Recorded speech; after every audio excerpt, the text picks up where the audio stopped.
다음에 문둥병으로부터 정결케 됨. 예, 이 복음 강요라는 요점을 강론함이라는 그런 책입니다. 아주 잘 되어 있고 여러가지 성경 이야기로부터 복음 메시지가 전해져 있는데요. 레위기라는 성경에 보면 문둥병을 처리하는 장면이 나옵니다. 그래서 문둥병은 바이러스가 침투해서 살을 깔아먹는 거잖아요. 유전병. 그래서 이게 유전적인 측면이 더 있다. 왜냐하면 성경에서는 바이러스 그런 것보다도 문둥병은 우리 속에 있는 본래부터 타고난 죄를 많이 상징하고 있습니다. 유전이라고 그러죠. 그래서 우리 사람은 성경에서의 기본 계시가 뭐냐면 사람은 날 때부터 죄의 본성을 가지고 태어난다. 이게 이제 아담으로부터 그렇게 된 거다. 그게 기본적인 계시죠. 그래서 문둥병도 사람 속에서부터 나온다는 걸로 나타나 있죠. 그래서 모든 죄는 안에서부터 자라난다. 마태복음 15장 이런 데서 깨끗한 것, 부정한 것에 대해서도 말하는데 외적으로 아무 죄도 짓지 않았지만 죄가 없다고 생각하지 말라. 당신 안에는 사실 오랫동안 죄들이 감춰. 이게 죄라는 단어가 문제인데요.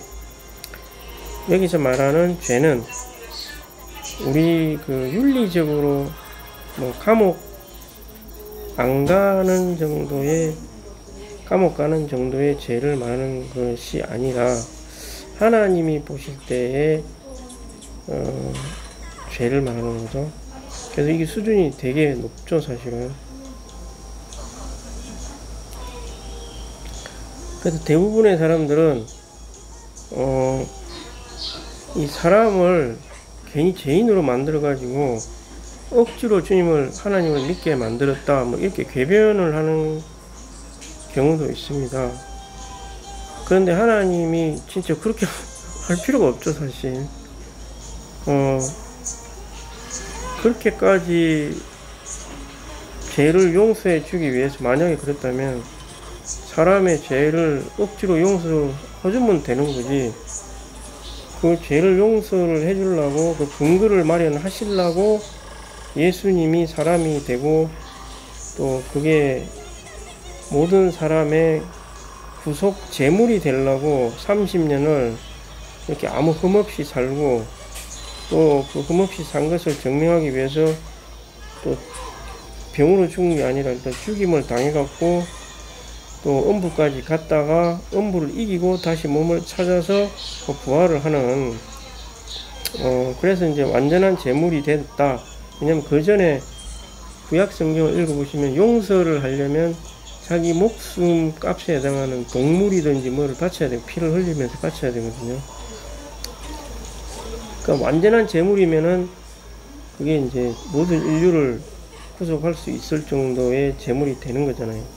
그럴 정도의 제물이 되려면 증명이 돼야 되죠.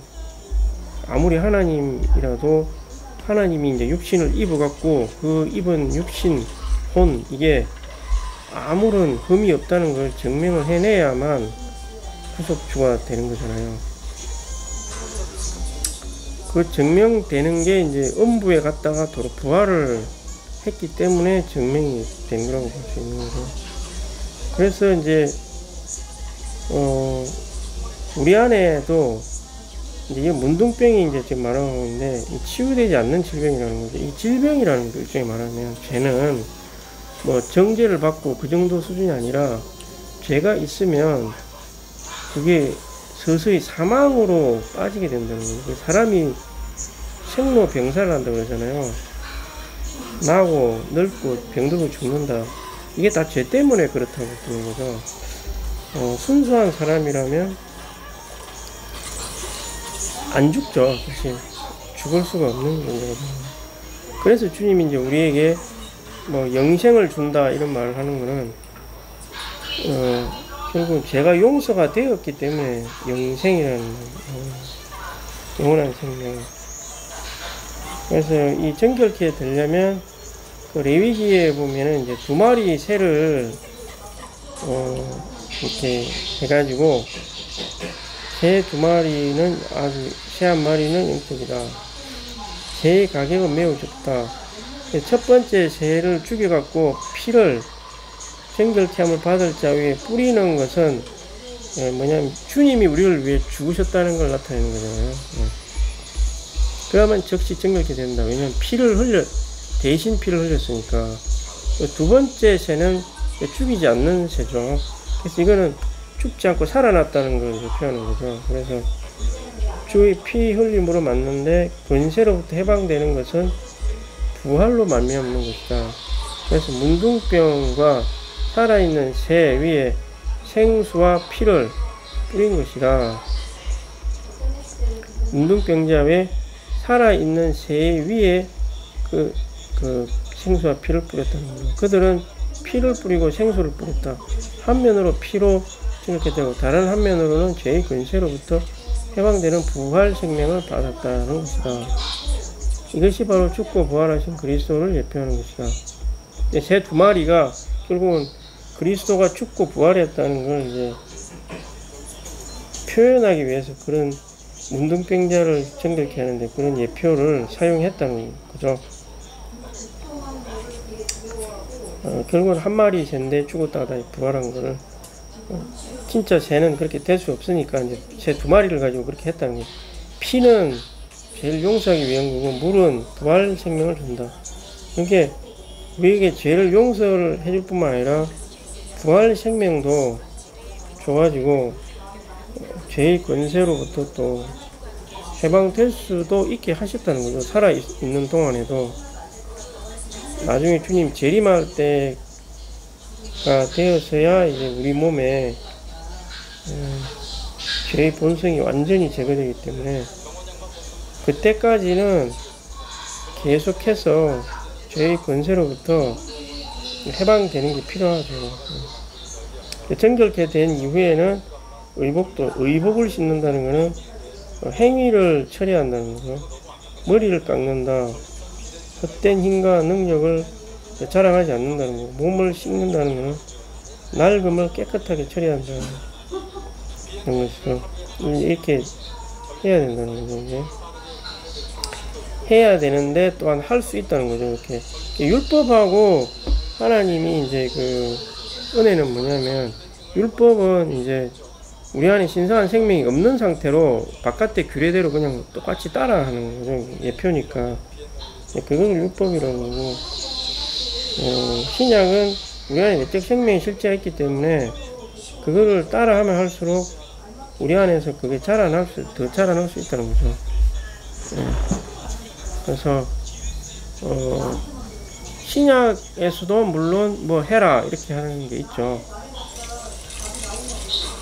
뭘 하라 마라 이렇게 하는 게 있는데 구약에서 그거는 이제 믿는 이들의 입장에서 보면 아직 다른 그게 되는 거죠. 믿는 이는 이와 같이 피와 물이 있기 때문에 그걸 할 수 있다는 거죠. 또 안 할 수도 있다는 거죠. 그 능력이 있다는 거죠. 그거를 훈련을 이제 신약에서 믿는 사람들은 하면 되는 거죠. 네. 그러면 처음에는 조금 힘들지만 점점 그게 이제 우리 안에 신선한 생명이 더 빨리 자라날 수 있다는 것이죠. 어쨌든 그 영안의 인도를 따라서 하시면 되는 거죠. 뭐 술을 안 먹는다든지 뭐 담배를 안 핀다든지 너무 과도한 세상 오락을 막 주말마다 막 어디 놀러를 간다든지 막 그런 거 있잖아요. 영화를 막 시시때때로 봐야 된다든지 뭐 이런 거를 잘 안 하게 되는 거죠. 그러니까 처음에는 참고 안 해야 되겠죠. 믿고 나서 주말마다 어디 예배를 보러 간다는 것도 힘들 수 있는데 근데 예배를 보고 주님을 함께 누리고 하면은 점점 영 안에서 해방이 되고 영적인 기쁨과 즐거움을 맛보게 되는 거죠. 혼 안에서 느끼는 거하고 영 안에서 하나님의 임재가 있을 때 느끼는 건 다르거든요. 그런 걸 조금씩 이제 맛을 보게 되는 거죠. 그러면 가지 마라 그래도 가게 되겠죠. 근데 처음에는 억지로 가야 된다 이 말이죠. 억지로 좀 힘들지만 가다 보면 이제 안에서 생명이 자란다. 그게 바로 능동수동의 그래서 되어지게 한다 이런 말이 있는 거죠. 취했으니 어쨌든 이런 우리 안에 죄의 본성이 그리스도의 구속을 통해서 해방을 받고 내가 그걸 이길 수 있는 능력이 된다는 거죠. 주님을 믿으면. 네. 주 예수님